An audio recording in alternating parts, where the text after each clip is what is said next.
Well, let's talk about 2012. What about Rick Santorum? I mean, he supported you in a tough primary, but he said earlier this week that, quote, that certainly wasn't one of my prouder moments I look back on, unquote.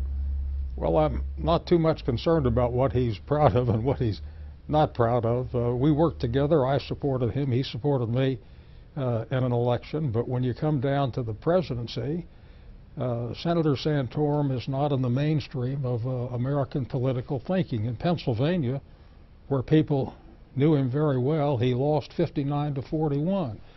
You can't have a position, as Senator Santorum does, against contraception, saying that the woman has no place in the workplace, saying that with respect to gays, that it's bestiality, it's man on dog, that John Kennedy's famous speech in Houston separating church and state is wrong for America. That's the basis of America. Next, Santorum's going to attack Jefferson. Well, he said that he supported you back then because you told him that you'd back all of the president's Supreme Court nominees if he did. Was there a deal? Absolutely not. Flatly not true. I wouldn't ever make a deal to support somebody sight unseen. My record for independence and thoughtfulness is well established. So you don't think, to go back to Santorum, that he's going to be the nominee? No, I really don't. As America is finding out what Pennsylvania knew, who saw him for 12 years, he's not going to be the nominee. I urged Senator Santorum in his campaigns to have an unexpressed idea. He never had one that was unexpressed. And here in recent days, he's committed to made a great many statements. I don't care about unemployment, the extremism of his articulation on trying to bring the church into state. America's founded on separation of church and state, religious freedom. Senator Santorum is too extreme to be the Republican nominee, let alone the president. So do you think it'll be Romney? Well, he's doing everything he can to throw roadblocks too.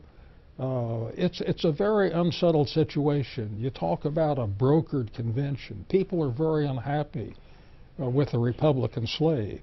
On this date of the record, the conventional wisdom is it will be Romney, but this Republican scramble has been filled with unexpected turns. So I'm waiting and watching. Well, do you think Mitt Romney is conservative enough for the Republican electorate? Well, it depends upon which Mitt Romney.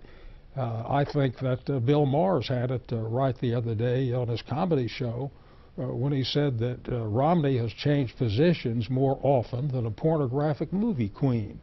So it depends upon which Romney comes forward. We have to wait and see. We have to wait and see how much the American people will tolerate on changes of position for political expediency.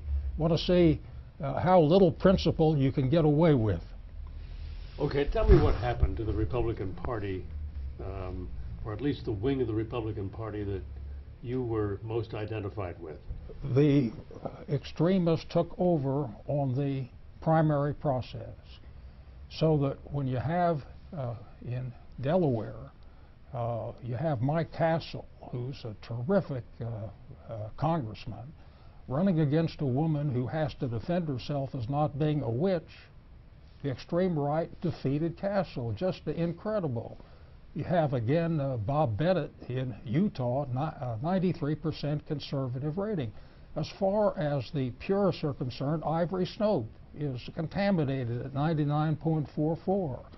I cast one vote out of 10,000 for the stimulus package, and I can't win a primary. Olympia Snowe is driven out of the party. Susan Collins is scared to death. She has cast some votes which really surprised me. We had Citizens United when the Supreme Court left an opening. They handed down that decision, which is really so destructive, to allow corporations and unions to make anonymous, unlimited expenditures. the court left open a narrow avenue for Congress to legislate to require disclosure. If you're going to be able to make those contributions, at least let's know who's making them. 59 people on one side of the aisle voted for cloture, that is to cut off debate and move the bill forward. Not one Republican would step forward, not Susan Collins, not Olympia Snowe, because they're so terrified of the right wing in a primary fight. But is the right wing speaking for the party, or are the other people in the party simply afraid to voice their opinions? They're staying home. They're staying home. That's what I'm writing about in this book.